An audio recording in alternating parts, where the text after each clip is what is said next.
Ngiyanibingelela abazalwane egameni lika Jesu kubo bonke abalalele nababukele manje. Ngicela ke sibukisane le ndaba njengoba sesidlulile endabeni yaseGolgotha namhlanje ukuthi ke sibheke ukuthi umlayezo uthini. Nxusa abazalwane bonke esibukisana incwadi kaHosea uchapter 6 sizofunda nje uverse 1 no2 no3 egameni lika Jesu.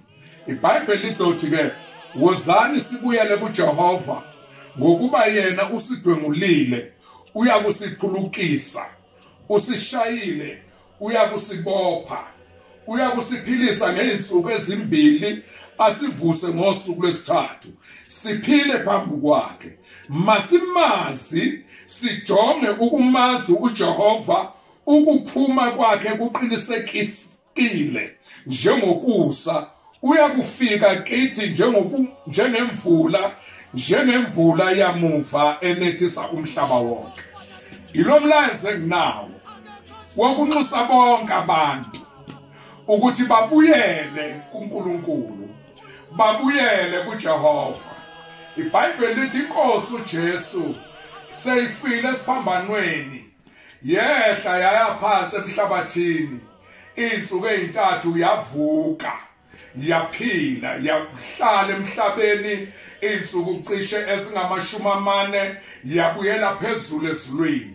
Na uma uJesu emhlabathini waya nezono zethu, ngaba amagama saba ngabafileyo kanye naye, uma evuka savuswa kanye naye.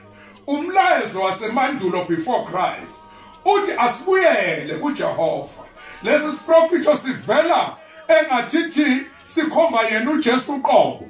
Masibuyela kuJesu, iBhayibheli lithi uNkulunkulu usishayile, kodwa ngoba uNkulunkulu onomusa akagcini ngokukulahla, ukushaya bese kubopha akuphulukise, ngamagama akunikeze ukuphila, ungabi ngumlahlwa, ungabi ngolahlekileyo.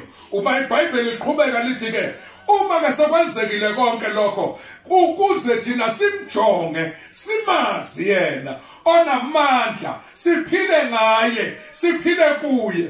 Nginxusa abazalwane egameni lika Jesu ukuthi namhlanje ithuba lokubuyela kuye lisekhona. Asibuye khona izinto ezenzeke empilweni yakho mzalwane, kungeve ukuthi uhlaselwe uSathane, kodwa uNkulunkulu ngenxa yokona kwakho akushaye, kodwa akakushayeli ukukubulala. Uma ungakubuka incwadi emuva kuJoshua, likhona iBhayibheli lapho lithi khona uNkulunkulu uyabulala ebese philisa, uyaphofisa ebese cebisa, akabulali bese ungaphindi uphile, ngoba uNkulunkulu wesawu. Akakwenzi ube mpofu ungaphindi ukuthole ingcebo evela kuye, ngoba uNkulunkulu wesawu.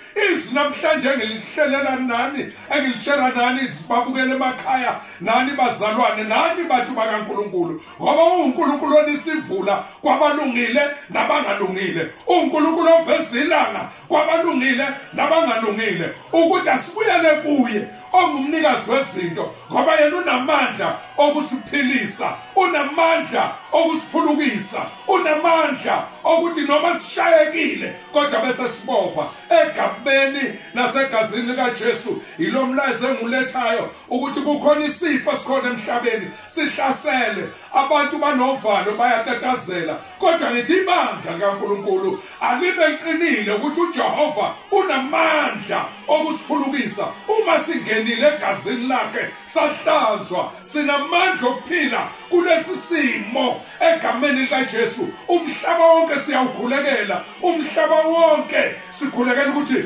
uphulukiswe, usinde ukuze simazi yena, sibe nobufakazi ngaye ngegama lika Jesu. Amen.